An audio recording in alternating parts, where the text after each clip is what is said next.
नमस्कार दोस्तों, आप देख रहे हैं रियल क्राइम हिस्ट्री और मैं हूं आपके साथ खुर्शीद आलम।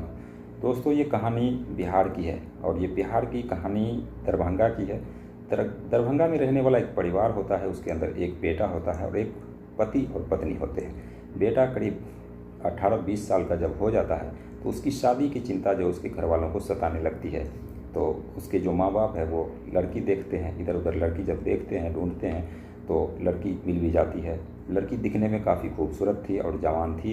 जवान तो थी ही, खूबसूरत भी थी, लेकिन गरीब परिवार से थी। उस लड़के का नाम दीनदयाल होता है और दीनदयाल की शादी हो जाती है। शादी होने के बाद उसकी पत्नी जो वो घर आती है। घर आने के बाद कुछ दिनों का समय बीतता है। समय बीतने के बाद अब ये जो दीनदयाल है, क्योंकि उसके ऊपर जिम्मेवारियाँ आ चुकी थी, उसने अपनी पत्नी को कहा कि हमें काम के सिलसिले में बाहर जाना चाहिए, प्रदेश जाना चाहिए, ताकि अच्छे खासे से पैसे कमाएं और घर का जो गुजारा है वो ठीक तरीके से हो। पत्नी भी राज़ी हो जाती है। राज़ी होने के बाद ये जो दीनदयाल है वो दिल्ली निकल जाता है कमाने के लिए और दिल्ली में वो काम करता रहता है। इस बीच में करीब 7 साल का समय गुजरता है।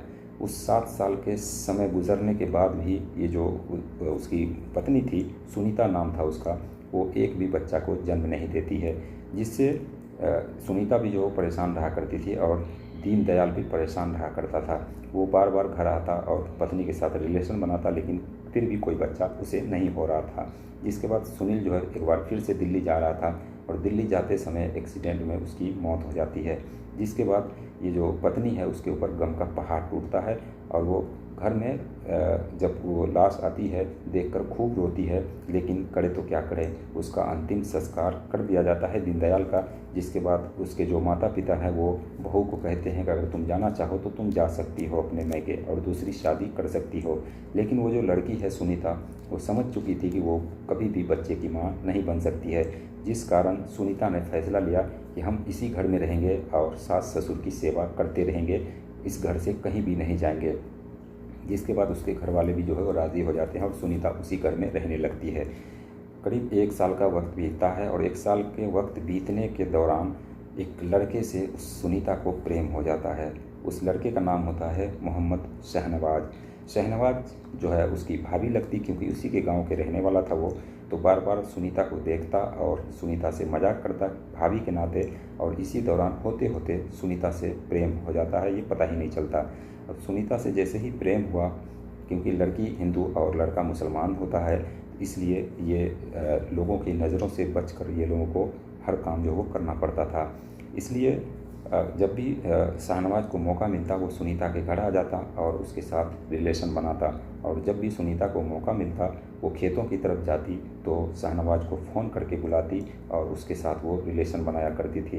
करीब 1-1.5 साल का समय जो है इसी तरह बीत जाता है। बीतने के बाद क्योंकि शाहनवाज भी जवान हो चुका था तो उसके घर वाले सोचते हैं कि ना शाहनवाज की शादी करा दी जाए। शाहनवाज की शादी के लिए लड़की जो है वो देखी जाती है। एक लड़की पसंद आ जाती है और उस लड़के की शादी जो है वो करीब 1 साल बाद होनी थी। बात अभी जो है वो तय कर दी जाती है।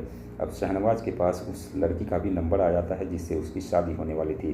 अब धीरे धीरे शाहनवाज जो है वो सुनीता से कटने लगता है और अपनी जो होने वाली पत्नी है उससे बातें करने लगता है। सुनीता इस चीज़ को नोटिस कर रही थी कि शाहनवाज जितना अट्रैक्टिव उस वक्त उसके साथ था अब वो नहीं है, और बार बार सुनीता जो है वो शाहनवाज को फ़ोन करती, लेकिन शाहनवाज वो फ़ोन रिसीव नहीं करता। कभी कभी उससे मिल लिया करता था और शाहनवाज ने सोचा कि ये एक हिंदू लड़की है और मैं एक मुसलमान हूँ, हमारा मिलन तो हो नहीं सकता और इसलिए इससे दूरी बनाना ही ठीक है, क्योंकि उसकी शादी होने वाली है। सुनीता एक दिन उस लड़के को बुलाती है, रात के समय में कहती है मुझे तुझसे मिलने का बहुत ही मन कर रहा है। तो शाहनवाज भी जो है वो तैयार हो जाता है और खेत में मिलने की ये लोग प्लानिंग रचता है। करीब शाम का वक्त होता है। शाम में जो सुनीता है अपने सास ससुर को खाना पीना खिला करके सुला देती है और वो इस इंतज़ार में रहती है कब ये लोग सो जाए ताकि मैं खेत की तरफ जाऊँ। उतने में ही उसके माता पिता जो है करीब 9-10 बजे के आसपास में सो जाते हैं। सुनीता घर से चुपके से निकलती है और एक बगीचा होता है, उसी बगीचे में पहुंच जाती है। वहां शाहनवाज भी पहुंचता है। अब ये दोनों कुछ देर बातचीत करते हैं। उसके साथ जो है वो संबंध बनाते हैं। संबंध बनाने के बाद सुनीता जो है वो उस लड़के को फोर्स कर रही थी कि तुम मुझसे शादी कब करोगे, लेकिन शाहनवाज कुछ और ही प्लानिंग करके आया हुआ था। वो एक रस्सी लेकर के आया हुआ था। धीरे धीरे जो सुनीता है उसके गले में रस्सी का फंदा डालता है और उसे इतना ज़ोर से खींचता है और खींचे रखता है जब तक सुनीता की मौत नहीं हो जाती। मौत होने के बाद उस लाश को एक झाड़ियों में फेंक दिया जाता है और शाहनवाज जो है वो वहाँ से फिरंट हो जाता है। इसके बाद अगला दिन आता है। अगला दिन आने के बाद जैसे ही छानबीन होती है, गांव में पता लगता है कि सुनीता गायब है और झाड़ियों में कुछ लोगों को मिलता है एक लाश। जिसके बाद पुलिस प्रशासन तक ये बात पहुंचती है और पुलिस प्रशासन जो फ़ौरन एक्टिव होती है। एक्टिव होने के बाद सुनीता का जो मोबाइल नंबर है उसको खंगाला जाता है कि किस किस से बात हुआ करती थी। तो आखिरी जो कॉल डिटेल थी वो शाहनवाज के साथ जो है रात के करीब 11 बजे हुई थी, जिसके आधार पर पुलिस जो है शाहनवाज की तलाशी लेता है।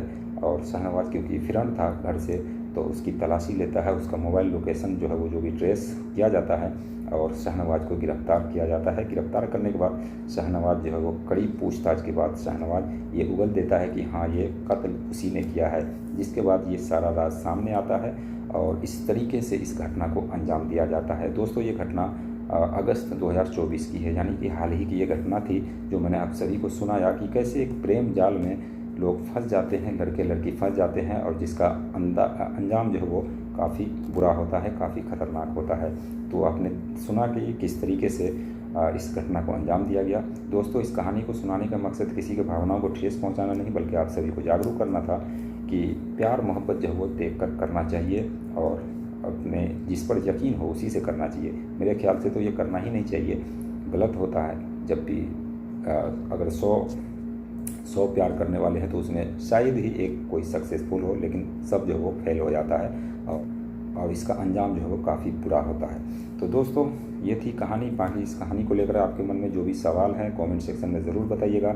और अभी जो मैं वीडियो बना रहा हूँ, अभी पहले में और अभी में बहुत ही अंतर है, क्योंकि पहले मैं खुल के वीडियो बनाया करता था क्योंकि आसपास कोई कमरे नहीं थे।